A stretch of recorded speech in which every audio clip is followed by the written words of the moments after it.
नमस्कार साथियों, अगर आपकी उम्र 60 साल या उससे ज़्यादा हो चुकी है तो आज के इस वीडियो को प्लीज़ पूरा ज़रूर देख लीजिएगा, क्योंकि सरकार की तरफ से कुछ ऐसे बेनिफिट्स हैं जो 1 मई 2026 से आप सभी सीनियर सिटीजन्स को मिलने जा रहे हैं और ये बेनिफिट्स जानना आपके लिए बेहद ज़रूरी है।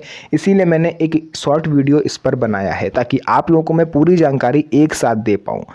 तो चलिए वीडियो को स्टार्ट करते हैं और एक एक करके सभी पॉइंट्स पर, सभी बेनिफिट्स पर विस्तार से बात करते हैं। तो साथियों देखिए, यहाँ पर टोटल 8 तरह के ऐसे बेनिफिट हैं जो आपको मिलने जा रहे हैं, जिसमें आपका स्वास्थ्य का भी ध्यान रखा गया है, आपकी आर्थिक स्थिति का भी ध्यान रखा गया है और कई सारी ऐसी चीज़ें हैं जो इस बार नई तरीके से आपको मिलेंगी। उन सभी चीज़ों के बारे में आज आपको क्लियर पता चलेगा। तो आइए जान लेते हैं ऐसे कौन से बेनिफिट्स हैं। तो बेनिफिट नंबर 1, सबसे पहले स्वास्थ्य को ध्यान में रखा गया है सीनियर सिटीजन्स के, यानी कि मेडिकल सुविधा में आपको बड़ी राहत सरकार की तरफ से मिलने जा रही है। वरिष्ठ नागरिकों को दवाई और जांच पर 40% तक की छूट मिलने जा रही है। जी हाँ साथियों, बिल्कुल सही सुना आपने।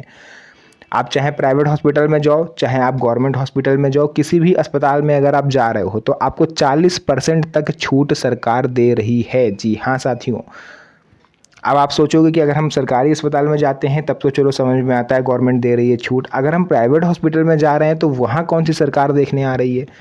मान लीजिए हमारे 500 रुपये का खर्चा हो रहा है और हमसे पूरे 500 रुपये ही वो लोग ले रहे हैं।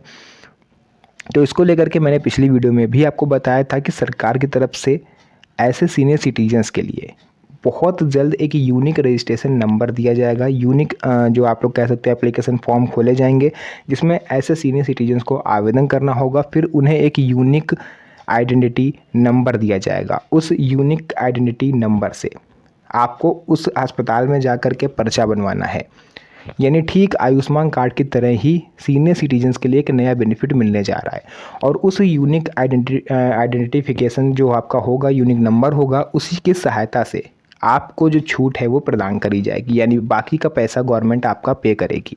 जैसे फॉर एग्जांपल आपने डॉक्टर को दिखाया किसी प्राइवेट हॉस्पिटल में, तो 500 रुपये डॉक्टर की फ़ीस और 800 रुपये की दवाई, यानी टोटल हो गए 1300 रुपये। अब इस 1300 रुपये में आपको 40% तक की छूट जो है सरकार दे रही है।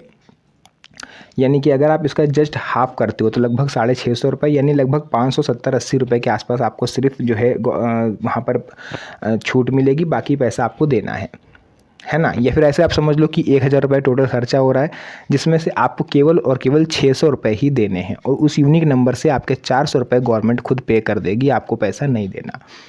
इसी तरह से गवर्नमेंट हॉस्पिटल में भी है, अगर डॉक्टर महंगी महंगी दवाइयाँ आपको बाहर की लिख रहा है तो इससे आपको छूट मिल जाएगी। बट शर्त ये है कि हॉस्पिटल के अंदर ही आपको वो दवाइयाँ खरीदनी है, या फिर जो सरकार की तरफ से जन औषधि केंद्र खुलवाए गए हैं उससे ही ये दवाइयाँ परचेस करनी है। जो लोग नियमित इलाज पर निर्भर हैं उनके लिए बहुत बड़ी राहत है। यह सुविधा उन्हीं को मिलेगी जिसके पास सीनियर सिटीजन कार्ड होगा। जी हाँ साथियों, ये एक बड़ा दांव खेला है यहाँ पर सरकार ने, क्योंकि भारत में अभी भी कई सारे लोग ऐसे हैं जिनके पास सीनियर सिटीजन कार्ड नहीं है। तो अगर आपके पास भी सीनियर सिटीजन कार्ड नहीं है तो फिलहाल इस सुविधा का लाभ आपको नहीं मिलेगा। हालांकि इस पर चर्चा चल रही है कि सीनियर सिटीजन कार्ड की तरह ही आधार कार्ड धारकों को भी ये सुविधा दी जाए। आधार कार्ड के हिसाब से भी तो व्यक्ति 60 साल का पूरा हो गया है, उससे ये पता चल जाएगा तो उनको भी ये सुविधा मिले। बट अभी तक सरकार ने इसको लेकर के कोई क्लियर नोटिफिकेशन जारी नहीं किया। अब देखते हैं आगे क्या होता है, फिर मैं आपको बताऊंगा। सेकंड, यात्रा में छूट और आराम, ट्रेन और बस में किराए में छूट। जी हाँ साथियों, ट्रेन में तो अभी फ़िलहाल नॉर्मल सीनियर सिटीजन्स के लिए बंद है, बट अगर आप गंभीर रूप से बीमार हो, आपसे चला फिरा नहीं जा रहा है, आपकी हालत बहुत ज़्यादा ख़राब है, तो ऐसे सीनियर सिटीजन्स को रेलवे अभी भी छूट देता है।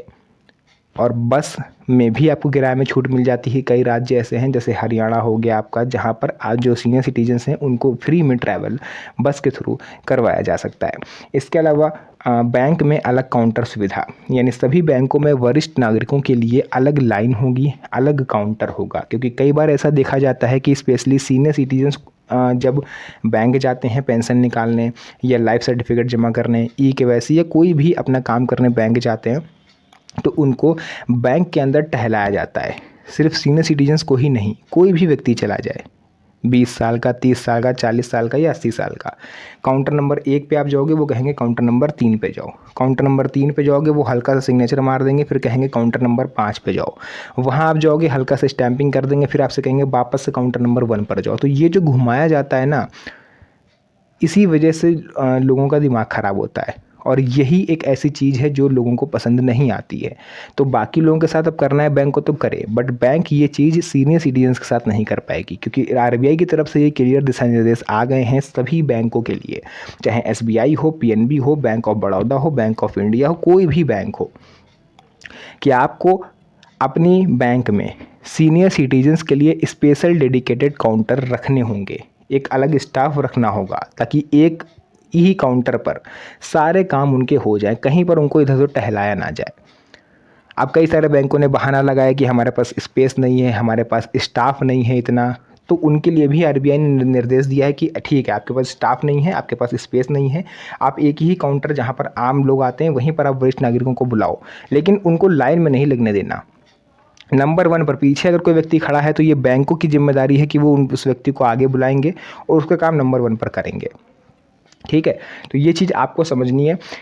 इसके अलावा पेंशन प्रक्रिया हुई आसान। अब मोबाइल से फेस ऑथेंटिकेशन के द्वारा आप जीवन प्रमाण पत्र जमा कर सकते हो। फेस ऑथेंटिकेशन मतलब होता है कि आपको वीडियो एक कैमरा खुल के आएगा, उसके सामने आपको प्रेजेंट होना है, आपको पलक झपकनी है, मतलब आपको दिखाना है कि हम जीवित हैं, और वो ऑटोमेटिक सबमिट हो जाएगा। बैंक के ऑफिस जाने की ज़रूरत नहीं है। बुजुर्गों के लिए डिजिटल सुविधा बहुत ज़्यादा उपयोगी है। सीनियर सिटीजन स्मार्ट कार्ड के फ़ायदे देखिए, यह सिर्फ पहचान पत्र नहीं है, यह मल्टीपर्पज़ कार्ड है। इससे जुड़ती हैं कई सारी सुविधाएं, जैसे कि स्वास्थ्य लाभ, पेंशन योजनाएं, यात्रा छूट, कानूनी सहायता जरूरत पड़ने पर, यानी सीनियर सिटीजन ट्रिब्यूनल से आप फ्री ऑफ कॉस्ट अपना कानूनी मुकदमा भी लड़ सकते हो और सब कुछ आप करवा सकते हो। घर बैठे दवा सुविधा, 60+ उम्र वालों के लिए अब दवा घर तक पहुंचेगी। खासकर बीमार और ग्रामीण क्षेत्र के बुजुर्गों के लिए ये बेहद लाभकारी है। कई बार बुजुर्ग बीमार होते हैं, उन्हें दवा की ज़रूरत होती है, बट उनके घर में कोई ऐसा व्यक्ति नहीं होता है जो जाके मार्केट से दवा ले आए या फिर उनको डॉक्टर को दिखा दे। तो अब ऐसे बुजुर्ग सिर्फ एक कॉल करेंगे और अपने नज़दीकी स्वास्थ्य केंद्र के जो भी डॉक्टर हैं उनको अपने घर पर बुला सकेंगे, और डॉक्टर दवा लेके सब, अगर जो भी ज़रूरत होगी आपको, सब लेके आपके घर पर आएंगे, और उसका एक भी पैसा आपको एक्स्ट्रा नहीं देना है। ये सरकार नया बेनिफिट शुरू करने जा रही है। पेंशन का लाभ, कुछ योजनाओं में 3,000 रुपये तक मासिक पेंशन आपको मिल सकती है। केंद्र और राज्य सरकार मिलकर ये लाभ देती हैं। हर राज्य में पेंशन राशि अलग अलग फ़िलहाल हो सकती है, बट इस सरकार के पास एक प्रस्ताव भेजा गया है जिसमें उनसे ये निवेदन किया गया है, ये रिक्वेस्ट करी गई है पेंशनर्स की तरफ से कि पूरे देश के जितने भी राज्य हैं सभी राज्यों में पेंशन राशि एक समान कर दी जाए। अब देखते हैं इस पर सरकार का क्या जवाब आता है। अगर सरकार के द्वारा आने वाला जवाब आप भी जानना चाहते हैं, आप भी चाहते हैं कि सरकार की तरफ से कोई भी दिशा निर्देश आए पेंशन को लेकर के या सीनियर सिटीजन्स को लेकर के, वो सबसे पहले आप तक पहुंचे, तो उसके लिए आपको चैनल को सब्सक्राइब करना पड़ेगा, वीडियो को लाइक करना पड़ेगा, ताकि मैं कोई भी ऐसी वीडियो बनाऊं तो वो सीधे आप तक पहुंच सके। ये चीज़ें क्लियर हुई। इसके अलावा कौन बनवा सकता है सीनियर सिटीजन कार्ड? भारत में जो भी व्यक्ति 60 साल की उम्र को पूरी कर चुका है वो हर व्यक्ति पात्र है सीनियर सिटीजन कार्ड बनवाने के लिए। सिर्फ आप गवर्नमेंट एम्प्लॉय नहीं होने चाहिए, आप टैक्स पेयर नहीं होने चाहिए, यानी जो टैक्स अगर आप गवर्नमेंट को पे करते हो तो आप वो नहीं होने चाहिए। बस, तो जो भी चीज़ें थी मैंने यहाँ पर आपको पूरा समझाने का प्रयास करा। आई होप मैं जो समझाना चाह रहा था वो आपको समझ में आया होगा। और इसी के साथ साथ सीनियर सिटीजन एक्ट 2007 के बारे में भी आपको मैं थोड़ा बहुत बता देता हूँ। ये एक्ट एक ब्रह्मास्त्र है जो कि सुप्रीम कोर्ट ने सीनियर सिटीजन्स के हाथ में दिया है। इसकी सहायता से अगर आपको कोई परेशान कर रहा है, आपको प्रताड़ित कर रहा है, आपको खाना नहीं दे रहा है, चाहे वो आपका खुद का बेटा ही क्यों ना हो, आप उसके खिलाफ भी कंप्लेन कर सकते हो। और ये सरकार और पुलिस ये आपको आपका हक दिलवाएंगी। बेटे से आपको गुजारा भत्ता दिलवाएंगी जब तक आप जीवित हो, 10,000, 15,000, 20,000, जो भी आप चाहते हो, जितनी बेटे की सैलरी होगी उस हिसाब से। तो ये इंपॉर्टेंट राइट्स हैं जो हर एक सीनियर सिटीजन को पता होने चाहिए। तो जो भी चीज़ें थी मैंने पूरा विस्तार से आपको समझाने का प्रयास करा। आई होप आपको सब कुछ क्लियर समझ में आया होगा। वीडियो पसंद आई हो तो वीडियो को लाइक करके चैनल को सब्सक्राइब जरूर कर लीजिएगा, क्योंकि इस तरह की वीडियोस मैं आपके लिए बनाता रहता हूँ। सो फिर से मुलाकात होगी आप सभी से एक और नई मज़ेदार वीडियो में। तब तक के लिए धन्यवाद। जय हिंद।